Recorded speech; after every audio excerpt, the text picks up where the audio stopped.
This is a treasure map, not in the traditional sense of hidden gold and jewels, but a map leading to a lost piece of maritime history. At first glance, it's just a drawing of a sailing ship, unknown and mysterious. And yet the subtle clues hidden within the sketch and its handwritten caption call us on an adventure, bringing us to a rural village to unravel a story that's been buried for nearly 2 centuries. We're traveling to a quiet town whose shores once bustled with activity, which had built dozens, perhaps hundreds, of merchant sailing ships. Today, you wouldn't notice a single trace of that powerful shipbuilding legacy. Yet, if you knew exactly where to look, that evidence does remain. Could this be the slipway where the old Hatfield was built? The slipways, the old wharf, even the old hanging tree, all standing silently, hidden in plain sight. For every ship whose name we know, perhaps a dozen others sailed silently into obscurity, their very existence erased by time.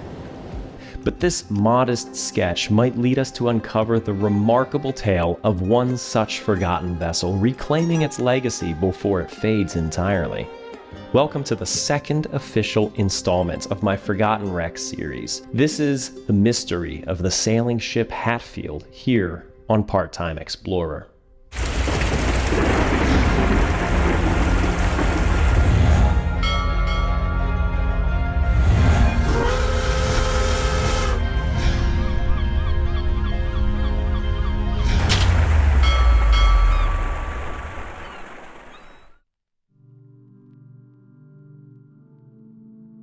I acquired this drawing in 2023 through an eBay purchase from a seller in Rhode Island who knew nothing about its history or origin. It depicts a sailing ship in a state of ruin, anchored, and yet sitting on the shore, clear out of the waterline, which tells me that the instance that this drawing captures is low tide. Its planks hang loose, weeds sprout from its stern, and the rigging is long gone. There's no written date or artist's signature, however the style of paper and pen suggests it was done in the late 1800s or early 1900s. Interestingly, the vessel itself appears to be early to mid-1800s construction, a period whose ships rarely survived into the 1900s. Some ships did. Warships, like famous museum ships that are still around today, like the USS Constitution or the HMS Victory, and we know that several ships of the line of the British Royal Navy of that era lasted well into the 1900s and were used as naval barracks. But those were all well-made warships. This appears to be a small merchant boat. A boat, actually, hardly a ship. Is there a reason that this one lasted for so long that it was captured in a 1900s drawing? What became of this ship? The title and caption is really the only place to begin. The old Hatfield, once the proud bearer of doubloons, molasses, rum, and tamarinds to the early settlers of the Tusket River villages. So we have a name, Hatfield. But that's too broad, we can't really find anything online. But Tusket River is something to work with.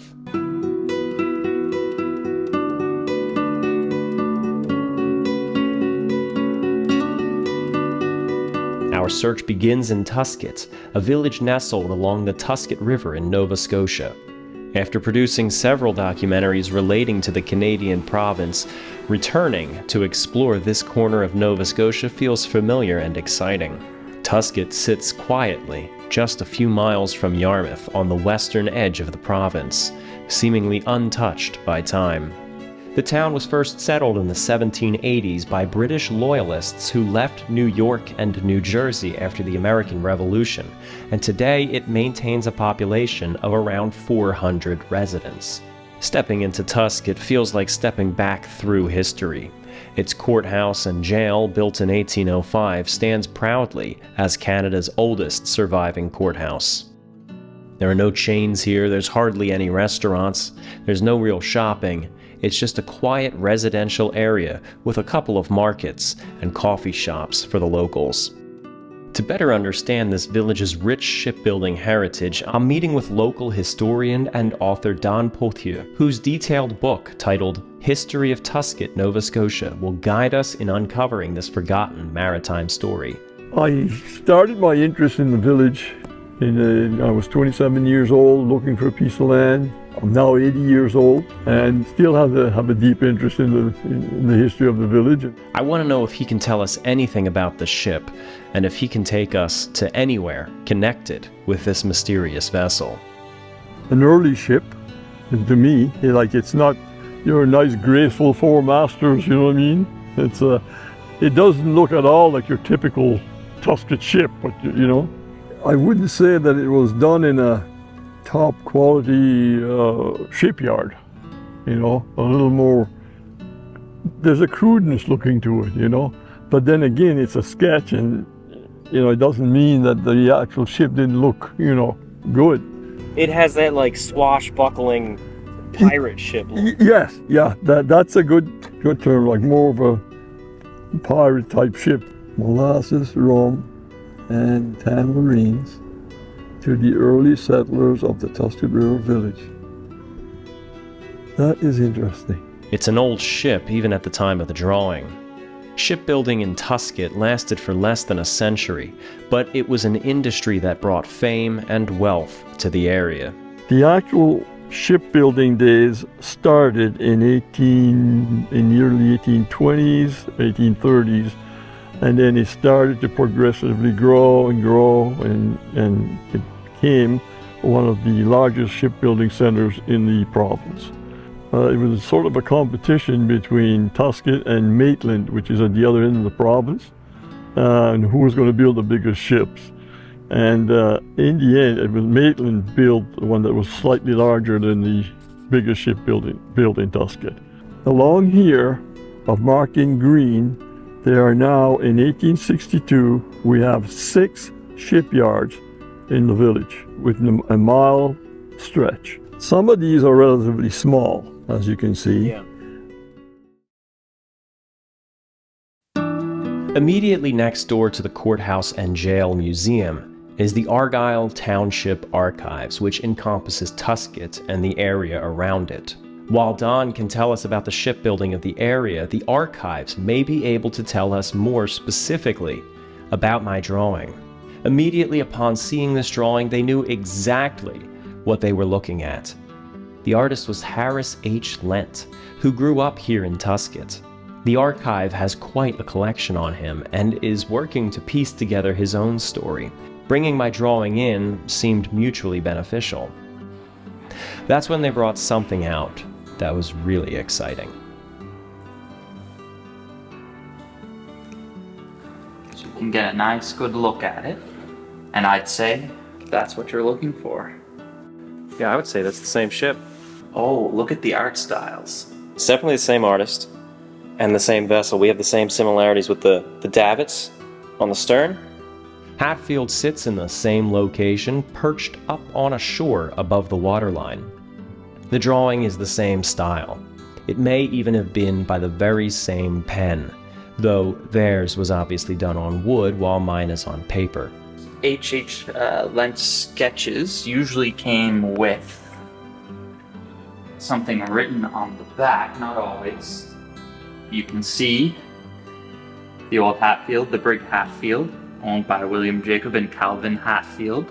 So you've got some information on the back here. I wonder what oh, it's the T that he talks about. That's what's going on down there. On the back, a write-up about the history of this vessel. In the early years of the 19th century, she laid in the cove, embedded in usually dry land. In my earliest recollection, a wonder to my young mind of the workman's skill, especially the bending of the bow planking. She lay safe from submarine danger, but not from the torch of vandalistic boys of a succeeding generation. At an unusually high tide, the old brig started for the West Indies again. She knew the road pretty well, but had forgotten the ledge off the home point, and maybe took it to be Barbados Island. Anyway, she stopped there, and there she met her fate, the torch. I was saddened when I visited my old home port to learn of her fate, hence this memorial. She was endeared also from the supposition that she was the original tamarind carrier, which delicious fruit was the final thought of a Tusket tea table in my day and generation. So here's to the memory of the old Hatfield and long-loved tamarind. Tea, toast, and tamarinds, but the greatest of these is tamarinds. There's a lot to learn from this essay, even though his story about the burning of the ship is clearly a second-hand account. Number one, Lent absolutely loved tamarind fruit. Who wouldn't? But he seemed to really dwell on it. Number two, Hatfield was wrecked and burned. Harris Lent was born here in Tusket in March 1845, his grandparents having moved here from New York in 1785. He was a carpenter by trade, but in his free time he sketched, often drawing scenes from his childhood in Nova Scotia, street scenes, portraits, a hunting scene, and our derelict mystery ship, which he drew at least twice. Despite having this incredible piece in their collection, which unlocks a few more clues to the story of the Hatfield, they didn't have much beyond that. For an area that its claim to fame was that we were the second largest shipbuilding port in Nova Scotia at one time, we really have such a small photographic record of the shipbuilding activities here. We have a few items, but there's got to be more out there, and it's kind of like a lost piece of our history here that anytime we can find like the sketch that you brought in, it kind of puts another piece back into the puzzle for us, gives us a little more material to interpret that history. They did, however, give me this one sheet of information, compiled by a local historian named Jerry Titus, who drew on several sources to put together a partial list of known voyages of the Hatfield, mainly pulled from old newspapers. It's wonderful to see that this ship isn't completely forgotten, that someone out there also remembers it, and gave it some attention before me. This sheet also lists the dimensions of the vessel.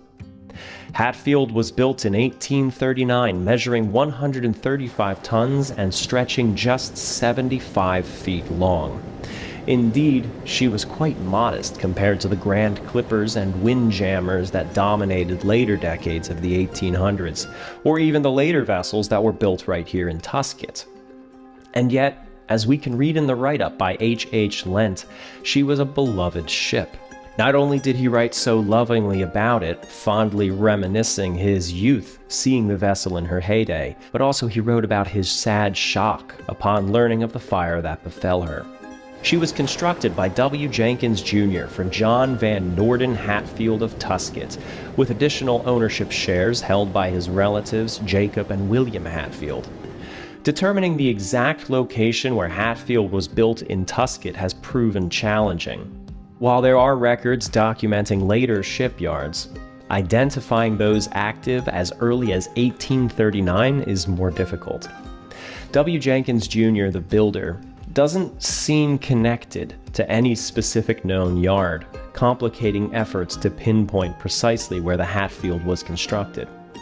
However, we do know that Hatfield was built specifically for John Van Norden Hatfield, and conveniently, a prominent shipyard lay just at the foot of his property. So you can see that this entire area, all this here, was a shipyard. And an E. Gardner. Okay. And there was Nathaniel and Enos, two brothers. 1860s, they were the shipyard building all the big ships. They were well-to-do. I'm going to show you the picture on the cover of this painting here. See the shipyard here? See the ship being constructed? So the actual ship construction was taking place here. Today, if one ventures onto the shoreline at low tide, they'll discover the last remaining artifact of this once thriving shipyard, a slipway. Here, ships were assembled, and upon completion, workers would launch the new vessel into the water, sliding it down the slipway. This slipway was notably used for Tusket's final shipbuilding endeavor, the Susan B. Cameron, which launched in 1919. Could this be the slipway where the old Hatfield was built? Admittedly, it's unlikely that this same slipway, active during the construction of the Susan B. Cameron in 1919, was also used for Hatfield nearly a century earlier.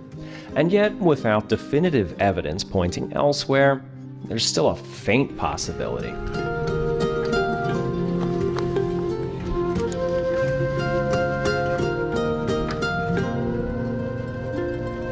Just across from this shipyard stood the property owned by Hatfield's principal owner, John Van Norden Hatfield. John Van Norden Hatfield wasn't just a sea captain. He was one of Tusket's leading businessmen of the era, owning multiple ships and considerable land across town. John Van Hatfield was certainly one of the influential people in the village. Researcher Jerry Titus uncovered evidence that John Van Norden Hatfield served as the ship's initial captain, though only for her first year. Command then passed to Captain William Clements of Yarmouth. The earliest documented voyage of the Hatfield occurred in 1842, although by then she had already been sailing for nearly 3 years. It's just the first recorded journey that we have. Under the command of a Captain Crosby, the Hatfield made her way to Antigua in the Caribbean, promptly offloading her cargo, taking on a new one, and turning around the very next day, heading directly to Yarmouth, Nova Scotia. According to the write-up by H. Lent, Hatfield was purportedly the vessel that first introduced tamarinds to Tusket and potentially the broader region. Native to Africa, tamarinds had been imported and cultivated extensively by the Spanish throughout the Caribbean in the 15th and 16th centuries. Well, this matches up with Jerry Titus's research into the timeline of the Hatfield. Nearly all of her recorded journeys abroad were to the Caribbean, particularly the British West Indies, a region encompassing modern-day Jamaica, the Bahamas, and surrounding areas. Hatfield likely departed Nova Scotia carrying local exports, primarily timber and salt fish, returning laden with Caribbean commodities such as rum, molasses, and tamarind fruit, a delicacy often enjoyed at tea time in Tusket. Laden with these exotic goods, Hatfield would navigate the intricate waterways from the open Atlantic, threading carefully between channels and islands before finally reaching the sheltered waters of Tusket Harbor.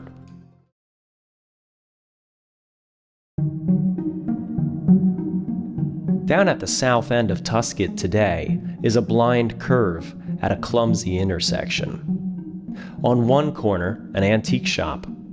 On the other, nothing. But something once was here. Do you see this sort of hole here? There was a huge house here, really big house. This house was the customs. We now say Customs Canada. Yeah. When the ships came and they had to declare their goods, this was the house. The post office was here, the customs was here. So when was this house built? This was one of the earliest, like 1790 in that period. Real early. When did it go down? This was about 1945. Oh, really? And what they did, the highway wanted to get rid of the sharp curve.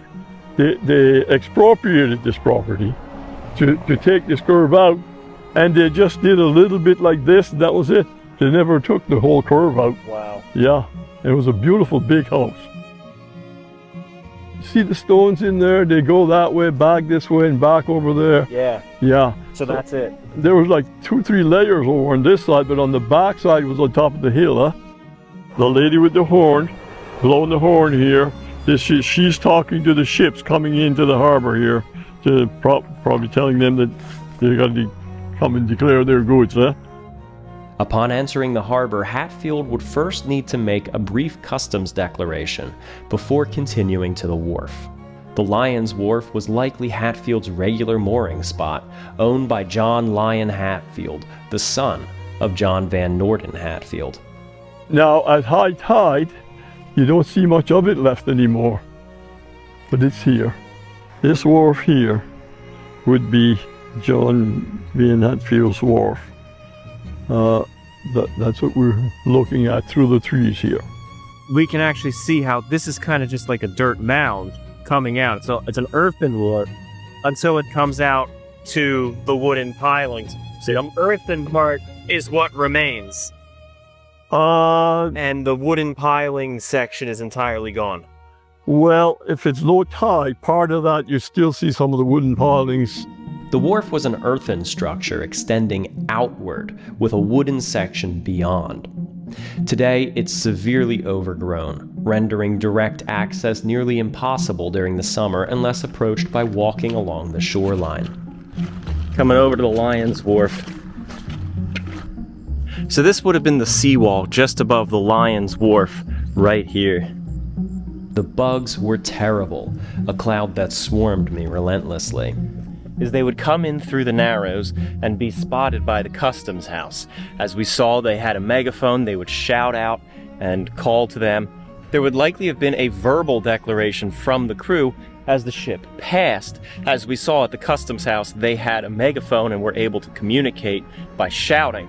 The ship would have moored right up here along the Lions Wharf, and before they started unloading their cargo, a representative from the ship, probably the quartermaster or perhaps the captain himself, would then make a stop in at the customs house and fill out any necessary paperwork.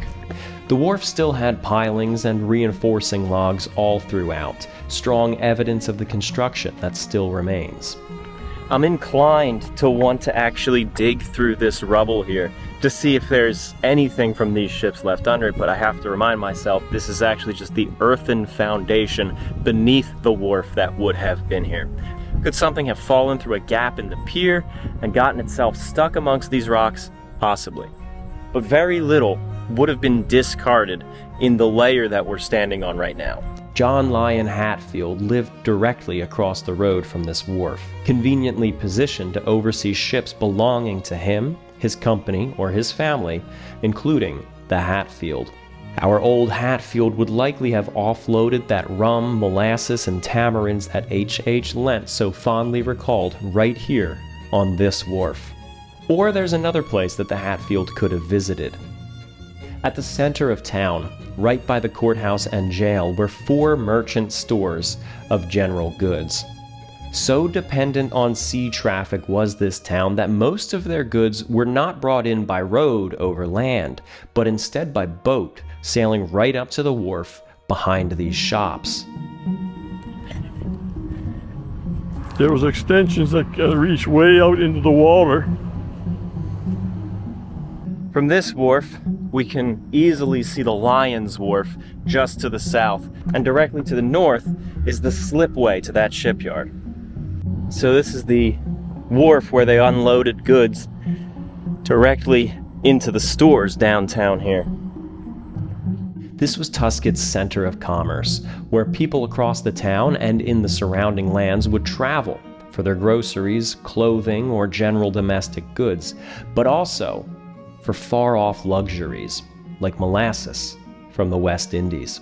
Most of these buildings were built after the Hatfield was constructed, but during the ship's career, so these shops very well could have worked with our mystery ship. Little, if anything, remains of their wharves, and the Carl store stands right where the old general stores once were. In fact, one of these 4 stores does still stand and was the original part of what is now Carl's store. I met with Carl while I was filming this, and he explained that it was just that central portion, which was one of those 4 original stores, and he did 5 different extensions over his career, expanding his store. Tusket boomed. The shipbuilding industry was lucrative, and their business strategy of maintaining ownership and management of these vessels was a wise move.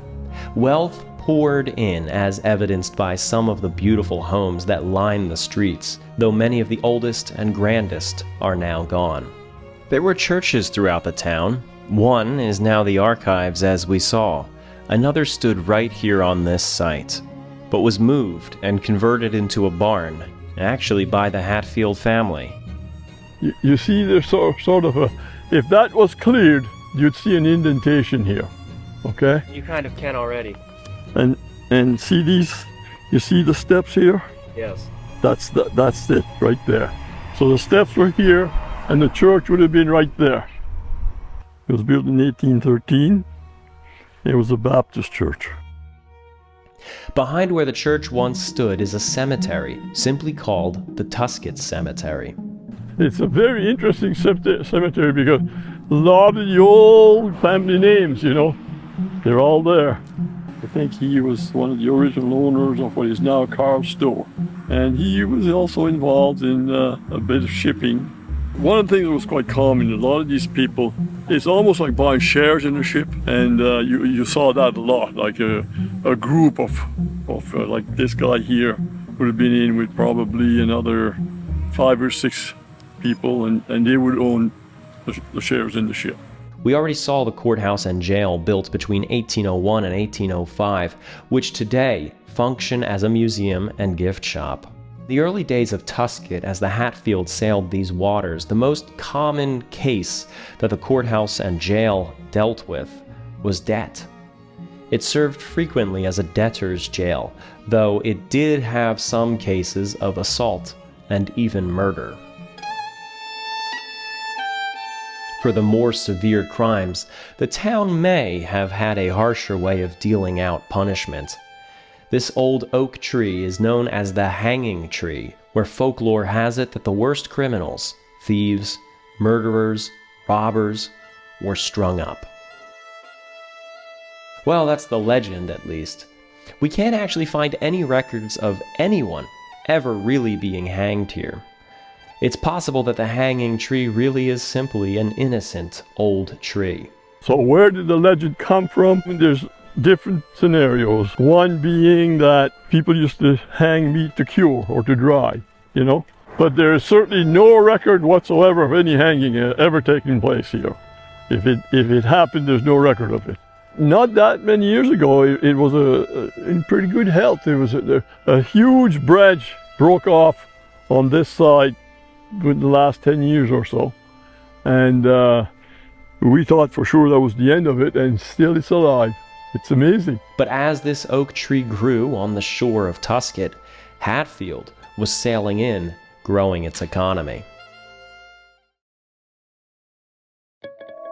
The sea was Tusket's lifeblood, but it was connected by road to other places as well, with the largest city in the area being Yarmouth, about 10 miles to the west. Yarmouth was one of the largest ports in Canada at the time, based on fleet tonnage, and many of the prominent Tusket businessmen had connections in Yarmouth. Hatfield's owner, John Van Norden Hatfield, had a relative named William Hatfield, who was a co-owner of our sailing ship Hatfield, and he and his father co-founded a stagecoach company that ran a route between Tusket and Yarmouth. To give us an incredible glimpse at what life was like in this era, 2 surviving stagecoaches of this company are on display at the Yarmouth County Museum in Yarmouth, Nova Scotia. Yes, they are artifacts of a forgotten history in Tusket, but technically, they're artifacts of the Hatfield itself, owned by some of the same owners. We can almost visualize the Hatfield sailing through the Narrows, low in the water, laden with imports and gold, sailing past the customs house, past the hanging tree, and up to the Lion's Wharf, where the goods were offloaded.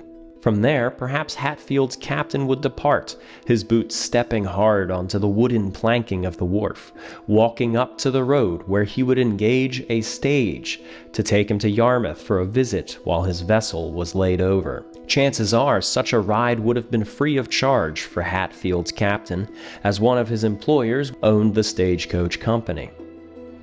We're starting to see a full story come together from this simple, mysterious drawing. In 1844, only 5 years into Hatfield's career, John Van Norden Hatfield sold off his shares in the vessel for some unknown reason, leaving the boat to William and Jacob. John stayed a prominent figure in Tusket for the next 34 years, owning land, owning stores, and helping develop the town into a prosperous community. He died in 1878 at the age of 76. He is buried next to his wife Sarah, who preceded him in death 11 years prior. Our boat Hatfield, however, continued her voyages to the West Indies, usually sailing out of Tusket, but fairly frequently stopping in Yarmouth and Halifax as the 1840s passed. Then, in 1847, the records of her voyages stop almost completely. Was she laid up for a while? Or did she continue to sail, and those records are simply missing? A total absence of information for a period of time is always confusing. Now, the port arrivals in Tusket and the business records of the Hatfields are gone. They might never have been meticulously documented to begin with, but it wasn't from these sources that Jerry Titus put together his partial list of Hatfield's voyages. It was from newspapers, announcements, usually from the Yarmouth Herald, mentioning the comings and goings of our mystery ship. Chances are it's around this time where we have our gap in voyage records when H. Lent, our future artist, visited the ship frequently in his youth. In his write-up, he notes that she laid in a cove of usually dry land, safe from danger. His second drawing, done on wood, shows the ship sitting by a fence several feet above the waterline and in a sorry state. It's the same scene as my drawing on paper, but with more details of its surroundings. Where this cove is specifically in Tusket, we have absolutely no idea. The chronology is a bit weird. She was laid up here while Lent was young and still living in Tusket.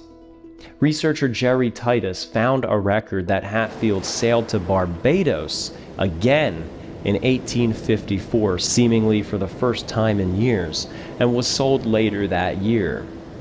Was she sold overseas? Was she sold here and remain laid up here in Tusket under new owners? Was that when Harris Lent came to visit? We don't know. Lent's dad died when he was 5 years old, and his mother died when he was 17. Shortly after, not long after the Hatfield had been sold, but maybe not moved, Lent left Tusket and moved to Massachusetts in the United States, where he eventually married. A decade or so passed, and Lent came back to visit his old home in Tusket and inquired about the old Hatfield, which he remembered so fondly, and was told of her fate. At an unusually high tide, she refloated, drifted out through the channel, and became stranded on a ledge offshore. There, young boys rowed out and burned the ship. This sad scene stuck with Lent. His beloved ship that he spent his childhood exploring had been burned and wrecked. I believe it was right after this that he drew both of these depictions of the Hatfield from memory and not from real life. Again, our chronology is odd. We know Hatfield was sold in 1854. If the burning took place before that, she was obviously repaired and refloated. If the burning took place after she was sold, then she remained in Tusket after her purchase. Harris Lent looked back on the Hatfield with nostalgia and drew these two pieces to remember the ship that he felt was so important to Tusket. By this point, Lent was a naturalized U.S. citizen living in New England with his wife from Rhode Island, which may explain how my drawing ended up in Rhode Island, where it was sold to me from. Harris Lent died in 1920, which means that these two drawings were done before then. That doesn't really narrow it down much, but it means this pen drawing is more than 100 years old. Was the arson that took place on the ledge off Tusket the final fate of the Hatfield, or was she repaired for resale? What ultimately happened to her? These are questions that we may never have an answer to, reiterating a long-standing point that I have been making on my channel. There are some ships that we will never know the story of. There are some ships whose stories are already lost forever. The construction of the Hatfield was one of the first milestones in the highly successful shipbuilding industry of Tusket, Nova Scotia. But as the demand for wooden ships declined, so did the industry. The 6 shipyards of Tusket soon became just one, building the Susan B. Cameron in 1919. An odd project. It was their largest ship yet, and at a time when wooden ships were already mostly obsolete. Today, all that remains are quiet traces. A wharf overtaken by nature, a slipway hidden beneath the tides. The Hatfield herself remains a vessel lost to history, a name and a memory, with her physical remains likely dissolved into the sand off the Tusket River. Yet, she endures vividly through the pen of Harris H. Lent. His nostalgic sketches, born of youthful exploration and later life reflection, stand as a rare testament to Tusket's maritime past. Without Lent's write-up and sketches, I have no doubt that the Hatfield would have long since faded into oblivion, never to be spoken of again.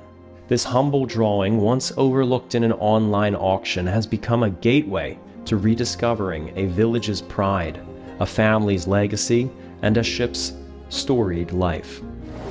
The Hatfield, through Lent's artistry and the diligent memory of Tusket historians, continues to sail on, forever etched into the maritime heritage of Nova Scotia. Thank you for joining me on this journey to resurrecting the story of the sailing ship Hatfield, a reminder that history is often on the verge of vanishing.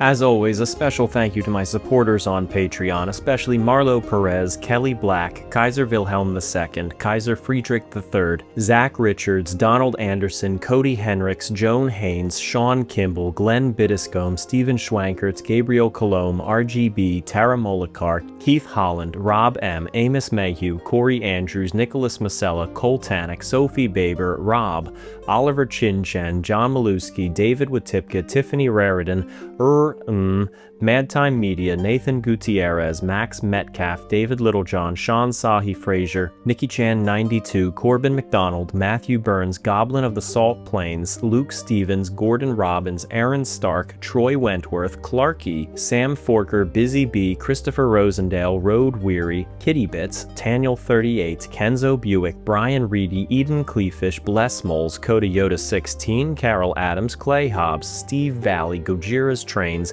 J.C. Hobbs, High Treason, The Peppermilk, Tristan White, Jason Stray, Chance Hudson, Robert Mayer III, Jordan Page, The Handler, Georgia T., Drew Shelton, Craven Moorhead, Jennifer and Sarah Vaughn, Ben Reese, Kenneth Hendricks, Aaron Prochaska, David Douglas, Alan and Modesta Charlone, Eric Castle, Lottie Katz, Jean Kennedy, Lilia Bean, Bianca Signorini, Greg the Fox Bauer, and Jeffrey Gautier.